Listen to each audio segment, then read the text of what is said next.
Senegalese President Macky Sall was at the forefront of efforts and saw a peaceful transition of power, resulting in the initial inauguration of President Barrow in Dakar in January. Ambassador Ndour has since vowed to promote the already enviable and unique ties between Banjul and Dakar in his new appointment. Etienne Silva, GRTS News. Deliberations continue at the Commission of Inquiry into the financial dealings of former President Yahya Jammeh. GRTS Answer Jack was listening and he prepared this news report. The inquiry continues as more former top government officials might testify before the Journey Commission.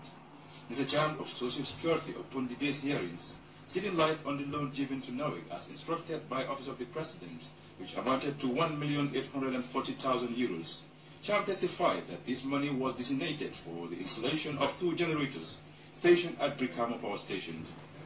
Do you have the agreement you just mentioned? Yes, I did have the agreement signed between the Social Security and the GTD and the Global Trading Group. Global Trading Group. Who signed the agreement on behalf of Social Security and who signed on behalf of Global Trading Group? Mr. Edward Graham, the then Managing Director of Social Security and Housing Finance Corporation, and Manhal with us on behalf of Global Trading Group. And where was the money paid? These amounts were paid to Global Trading Group. Mr. Cham told the Journey Commission that Social Security and Housing Finance Corporation had ventured into investment amounting to $1.9 billion on the directives from the Office of the President. Investments that were made on the direction or on the instruction of the Office of the President, that the investments were interested in, and anything connected with them initially, of course. Our investments relate to basically our equity investment. It relates to equity acquisition of shares, the banks, with other institution ventures. Like Standard Chartered Bank, we have shares. CFRO as well, we have shares. Trust Bank Gambia. Here, an explanation is forwarded from Cham's statement concerning a joint business venture initiated by former President Jammeh. Well, that's how it was sent to us. They just mentioned Qatari company and we were asked to pay Qatari company with the bank details attached there. So up to this date, you do not know the name of this Qatari company? No, what we only know is Qatari company, and there were individuals representing this Qatari company during the meetings we had regarding to this GFFI. If you go through the, I think there's an agreement, you know, those... So up to this day, you do not know the name of the Qatari company? Yeah.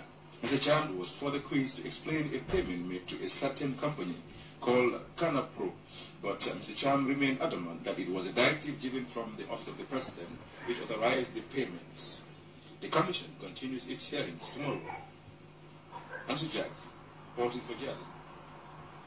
A 3-day capacity building program on access to information is underway at a local hotel. The forum convened by the Gambia Press Union forms part of Access to Information project funded by the United Nations Democracy Fund. Ibrahim Jallo covered the opening and filed in this news report. The forum seeks to break barriers on access to information, particularly honing the capacity of information officers under state institutions. The Minister of Information and Communication Infrastructure, Demba Alijawa, welcomed the idea.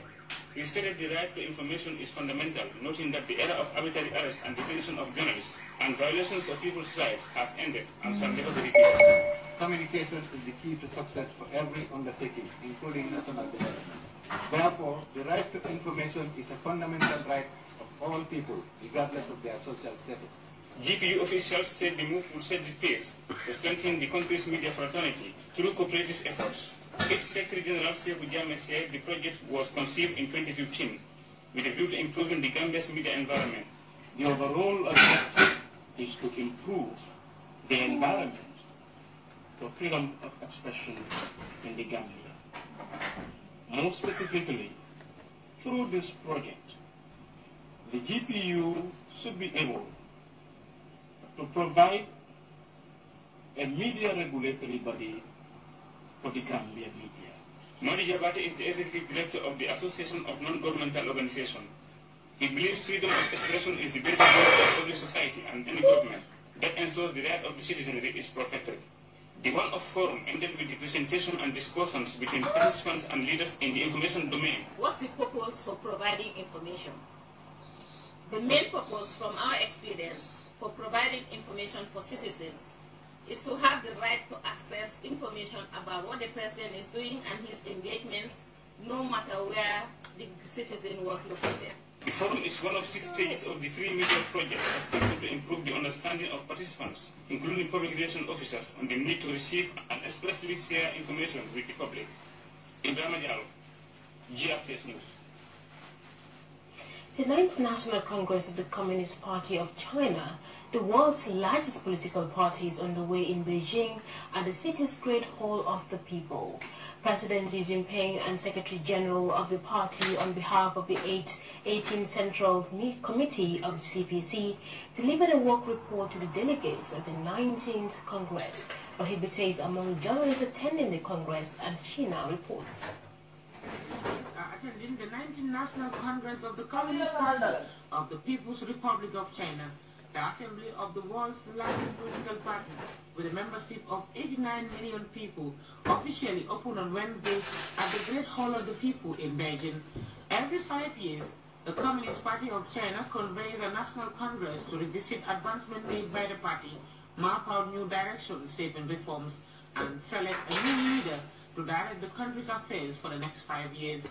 The Congress expected to last for a period of 7 days, opened with President Xi Jinping, who doubles as the Secretary General of the CPC, delivering an extensive work report to delegates of the 19th Congress. The report examined diverse sectors of Chinese civilization and economic development, highlighting advances made by the party under his leadership for the past 5 years. According to President Xi, thanks to the launch of over 1,500 reform measures, breakthroughs have been made in key areas, and general frameworks for restructuring have also been established in major fields.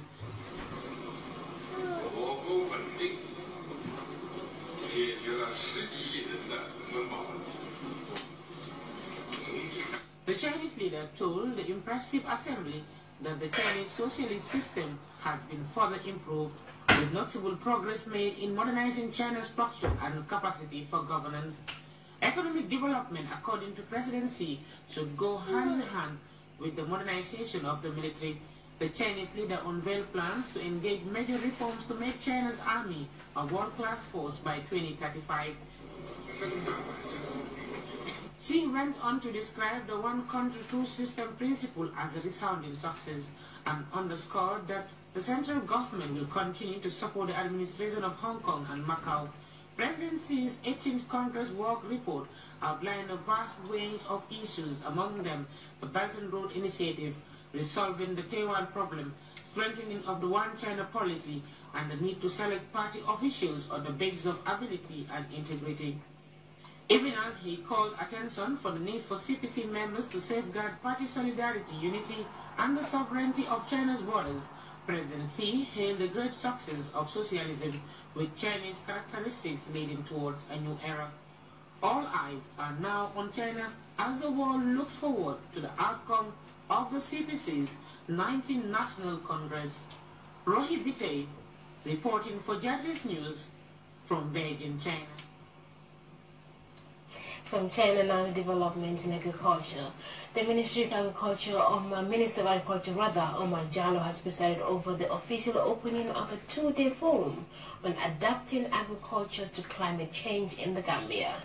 The $6.3 million Global Environment Facility funded project will be implemented in Central River Region, North Bank Region, and the Upper River Region. Samuel Burr has more in this report. $6.3 million Adapting Agriculture to Climate Change project is another Gambia government, FAO, and the Global Environment Facility collaboration in mitigating the impacts of climate change. The Ministry of Agriculture, as the implementing institution, has gathered stakeholders to delve deeper into the project objectives, among them the FAO country rep. If you talk to older people, even without these complicated studies, if you talk to people who who are old enough, they will tell you how the climate has changed. They will tell you how there are more frequent droughts. They will tell you how there's more flooding that is occurring. They will tell you how there's more salinity in places where the water did not used to be as saline as it is. So climate change is real, and climate change is something that we certainly need to deal with. The FAO boss added that there is no corner or area of what is happening that will remain untouched by the impacts of climate change. Experts are convinced that those strong trends in climate change and the risk of potential hazards calls for urgent mitigation measures over the coming decades. Environment Minister Lamin Diba said the launch of the project would promote sustainable and diversified livelihoods for beneficiary communities. Low-lying areas adjacent to the sea make the Gambia one of the most vulnerable low-income countries to climate change. So this is something that we as a country, as a developing country, least developing country for that matter, we cannot leave it to chance. Because this would be too expensive for Gambia to be eroded by sea level rise. Already predictions have indicated that with 1 meter sea level rise, our entire capital of Banjul could be submerged in water. The purpose of undertaking agricultural adaptation is to effectively manage potential climate risks in future. According to the Agri Minister Omar Jallo, government recognizes increased frequency of climate-related hazards, which negatively hampers economic activities. Climate change has proven that as government ministries should work as a team, and we should increase and cement the collaboration of all our officers from the lowest level to the level of ministry. Climate change doesn't respect or doesn't recognize ministry. It affects all of us, and it has no boundaries. This is one of the GEF-funded projects with a funding envelope of $6.3 million to address climate change in the Gambia. Samuel Pa, GRTS. The Gambia Navy Fisheries Protection and Coastal Surveillance Patrol have arrested a vessel fishing in the Gambian territorial waters at the wrong position.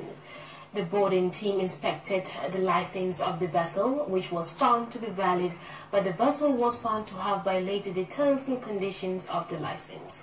Here's more. Was found within 9 nautical miles of the territory of this country. The reason why it is arrested is because it is not supposed to fish within the 9 nautical miles range. Instead, it is supposed to fish beyond the 9 nautical miles. So our Navy patrol boats, under the leadership of Navy Lieutenant William Demba, approached the ship using international conventions and procedures of arrest, boarded the ship, inspected it, and found them to be within the 9 nautical mile range. More specifically, they were within 7 nautical miles, so which meant that they were in breach of their license to operate. So that's why they were arrested. And this is just to indicate to the general public and all those that are in this industry that the Gambian Armed Forces, and more specifically the Gambian Navy, is here to protect the territorial waters of this country. So anyone who is out there fishing, you are advised to abide by your fishing license and regulations and the Fisheries Act. All registered and licensed ships owners who are in the country to be mindful of these regulations that are binding upon them once they are registered to fish in territorial waters of the Gambia. Lamin Kesanyang Army PRO, they are speaking to GRTS's Famaran Kanye. Meanwhile, the Gambia Armed Forces hereby informs the general public that the 4th Infantry Battalion in Kanilai will conduct a live firing exercise on Wednesday, 18th October 2017 at the Tintimba range in Tintimba village. The general public, especially residents living around the range in Tintimba, Burok, Kampenda, Kanilai, Sangajor and Buyam and other satellite villages are urged not to panic but cautioned to avoid the designated areas on the mentioned dates. Well now, the Gambia Agency for the Management of Public Works, GAMWORKS, has held its 12th annual general meeting. The forum, which brought together stakeholders from different institutions, was meant to take stock of past activities as well as chart a way forward. Yorojalo has more in this report. Established in 1993, GAMWORKS is tasked with implementing development projects in the area of infrastructure. The agency's interventions can be classified into two. Firstly, project implemented on behalf of the government and development partners and delegated management contracts. The agency today gathered its members for an annual general meeting. In a brief statement, the Minister of Works, Transport and Infrastructure, Lamin Job, stressed the need for the management of GAMWORKS to work closely with local enterprises to create employment and build capacities. I think you will agree with me that it's a very difficult challenge to work with our local enterprises, build their capacity, make them cooperate with you, turn their contract, make sure their contracts are delivered in time. I mean, those are challenges. I mean, creating employment also is a challenge. But I want to just emphasize again that please don't forget that you have to do this balance. Not only performance in delivering works, but also working with our local enterprises and creating employment. The chairman, GAMWORKS Board of Directors, Mr. Fanjay, said the agency will continue to foster strategic alliances and partnership with partner institutions in order to develop local construction industry, which according to him will not only benefit the agency but the country at large. The government of the Gambia continues to support GAMWORKS as witnessed by the inflow of numerous projects and the business management contracts in the agency.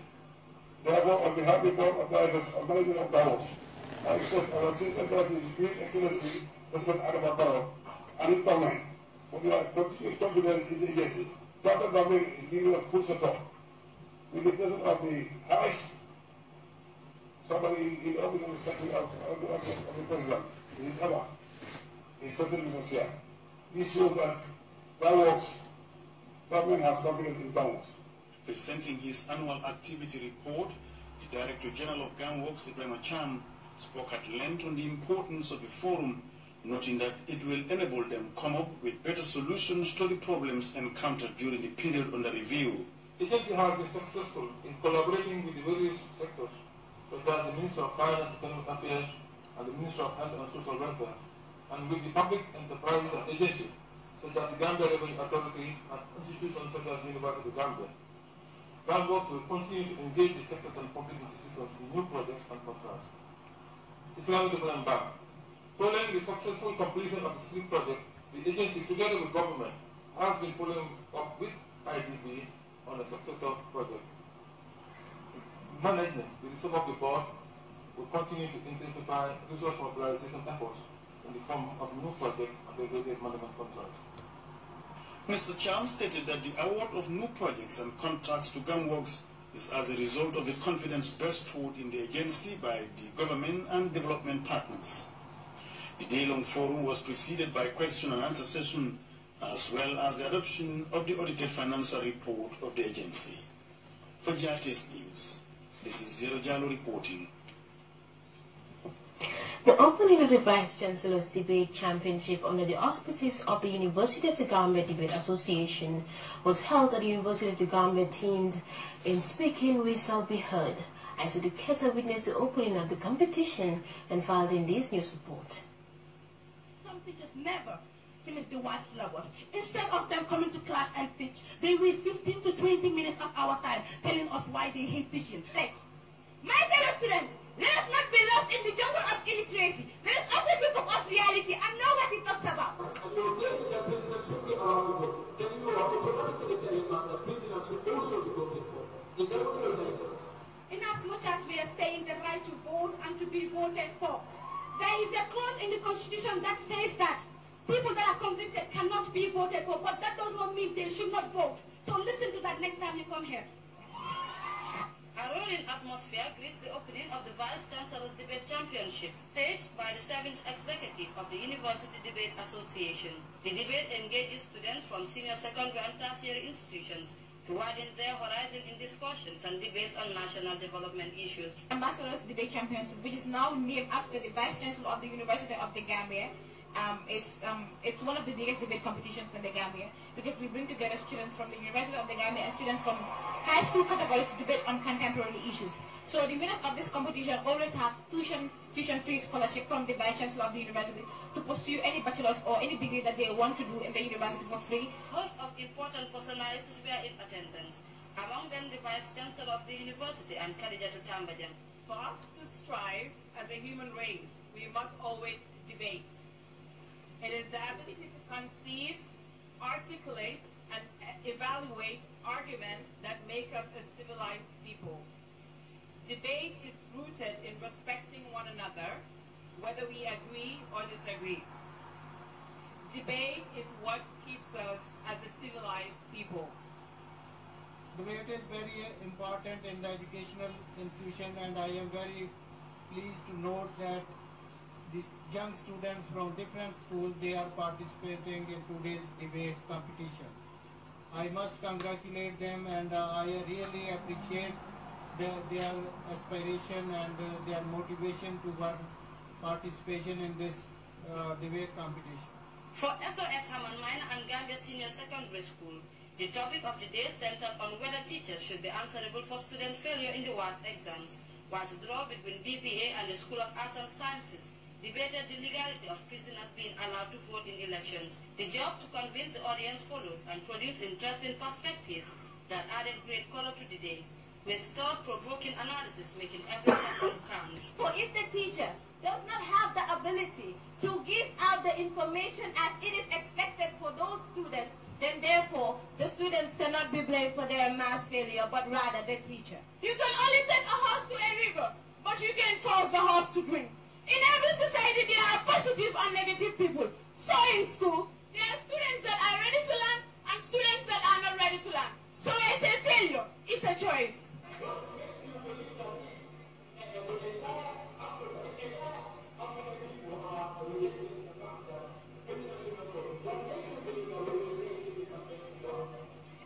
The point is there's a change that is going on, and this includes every other country in Africa. And the fundamental human right of prisoners to vote need to be recognized by this country, because no chapter, no section, no subsection, no article of the Constitution of this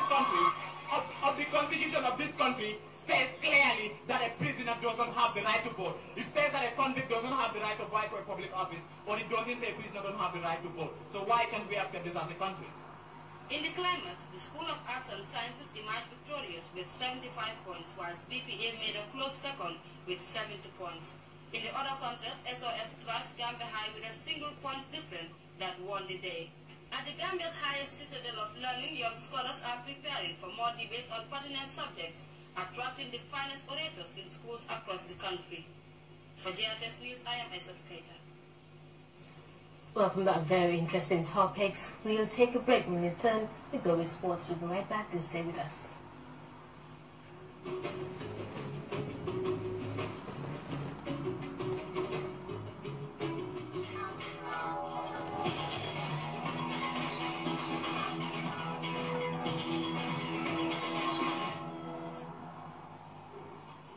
Welcome back, and now to a very heartwarming turnout of events. The country's under-17 women footballers have arrived home from Sierra Leone, where they secured a vital away win in their quest to qualify for the World Junior Championship in 2018. MS Jalil travels with the team, and he tells us more in this report.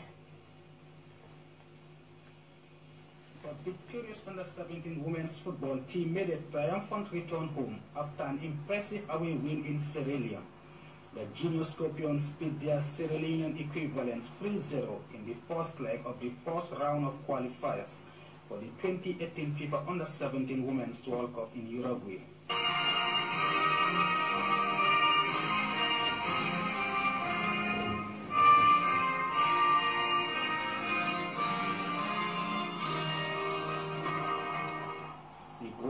second time these two countries are meeting at this level, with the Gambia winning 4-3 on aggregate, en route to the 2012 Under-17 Women's World Cup, the country's maiden appearance at a major FIFA Women's Football Tournament. Goals from Catherine Jata, Aminata Kamara, and Ola Buaro ensured a winning return to international football for the Under-17s. A sizable number of Gambians living in Sierra Leone, among them embassy officials in Freetown, came to support, and their presence was hugely felt inside the newly built Bo City Stadium. The host started brightly, dominating the opening 10 minutes, but the Genius Scorpions soon clicked into gear, and a defensive error at the back for Sierra Leone allowed Catherine Jata to put the visitors in the lead with a close-range finish. From that moment on, the Sierra Leoneans started to fall apart, and the Gambia doubled the lead 3 minutes from this free kick. The first goal might be a bit of luck, but the second was of the highest quality. Captain Aminata Kamara coiled the ball from the edge of the box into the top corner of the net. That was an absolute beauty. The technique and precision was magnificent from the captain. The skipper turn provided in the 26th minute when he assisted Ola Buaro, who used his sprinting skills to her advantage by racing ahead of the Sierra Leonean defenders to round up the scores to 3-0 with a neat finish. Despite Sierra Leone throwing everything in a rain-disrupted second half, the visitors held on to secure one of the biggest wins for any Gambian team away from home, and a perfect start for Coach Abdullah Bojan in charge of the team. Was the tactic that we trained during the short time. The kids were able to understand it and implement it very well. Within 26, we were able to achieve what we wanted to achieve in the game. So I was very much impressed with their tactical organization. The game was so great. I'm so excited and I'm happy about our performance today. But we will try to improve more. The Gambia are now firm favorites to progress to the next round of qualifiers. But the tide isn't over yet. That's according to the coach. Not only try to win, but we want to work on the development part of it, because this is youth football. These are the people who replace our senior national team players. But thank God that we have good players who can understand well, and we left some of the players outside who are equally good as the ones here. Very much impressed with the way they act to what we tell them. The victory is very important. This is the first game going away, inexperienced players. Winning, I think, will boost their morals. After the game, Gambian fans joined the celebrations with the Genius Scorpions, who made them proud.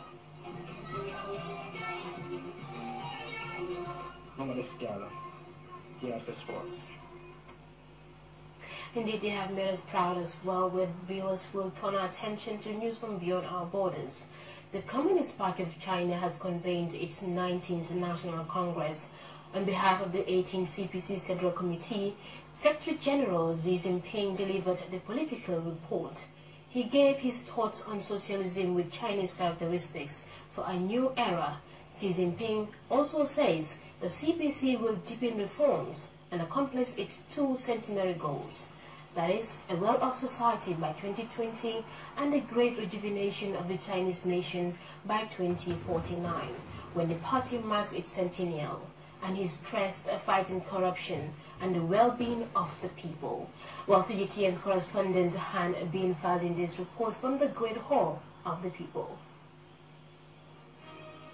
Entering a new stage of global influence. This could be a milestone for the Communist Party of China, as the theory of its top leader's concept of the Chinese dream for the great rejuvenation of the nation is laid out. In his report, General Secretary Xi Jinping tells the world the party's aims and how the targets can be achieved. This is our strategic vision for developing socialism with Chinese characteristics in the new era. Finish building a moderately prosperous society in all respects. Proceed to basically realize modernization, and then move on to turn China into a great modern socialist country in every dimension. We must work with resolve and tenacity and write a brilliant chapter on our new journey to socialist modernization.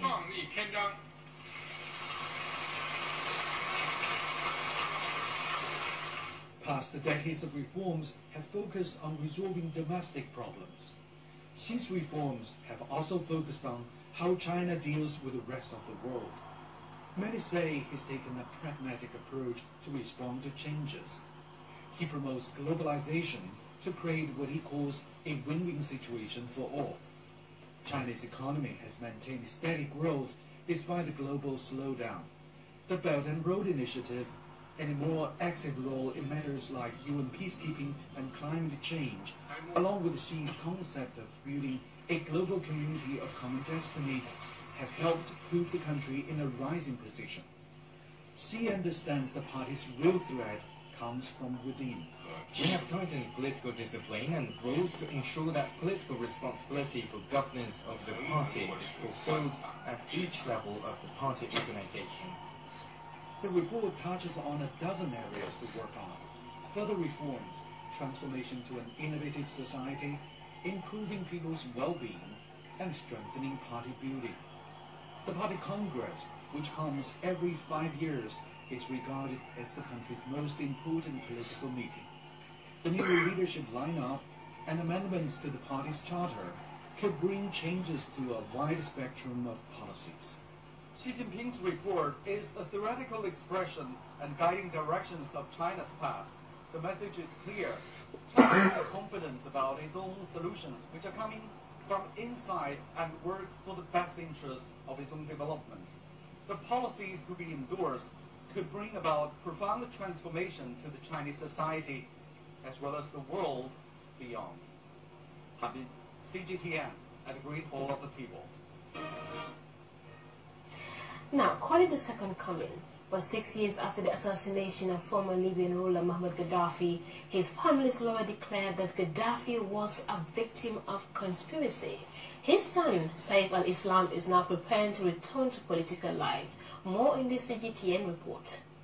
The lawyer of the family of former Libyan ruler Muammar Gaddafi held a press conference in the capital city Tunis.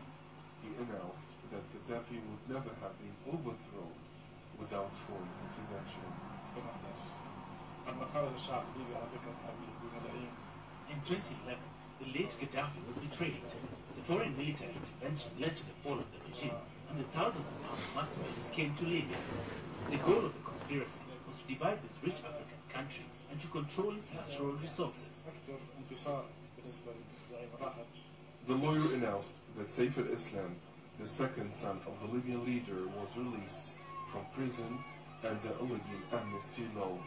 He is now preparing to return to public life. Saif al-Islam will soon return to politics. He is supported by the powerful tribal leaders. The son of the former leaders was known for his peace initiatives and dialogue with political opponents before 2011. He rejects violence and vengeance. Experts in Libyan affairs assert that former regime figures cannot be excluded from any political settlement because they are still powerful. Many of the Gaddafi strongmen were jailed or killed, but the majority are still alive. Now every armed militia pretends that it can't rule Libya on its own. Libya is a vast country with less than 6 million population. Libyans can rule together their country without excluding any tribe or party. The lawyer of the Gaddafi family declared that his clients welcomed the UN-sponsored dialogue to end the Libya crisis. However, they believe that Libyans must decide their future without what is described as foreign interference. Well, the viewers will come to the end of this newscast, but before we go, a recap of our headlines once more. Gambia's new ambassador to Senegal, Ousmane Dour, has presented his letters of credence to Senegalese President Macky Sall. Information Minister Demba Ali Jaw presided over the opening of a 3-day capacity building program on access to information. Gambia's victorious under-17 female team has arrived in Banjul after trouncing Sierra Leone in the first leg of their World Cup qualifiers. And Chinese President Xi Jinping has outlined the Communist Party's plans to transform China in a speech delivered to mark the 19th National Congress. Well, viewers, that was all in this edition of the news. Thanks for the pleasure of your company. I am Tim Ngiti, and do have a pleasant night.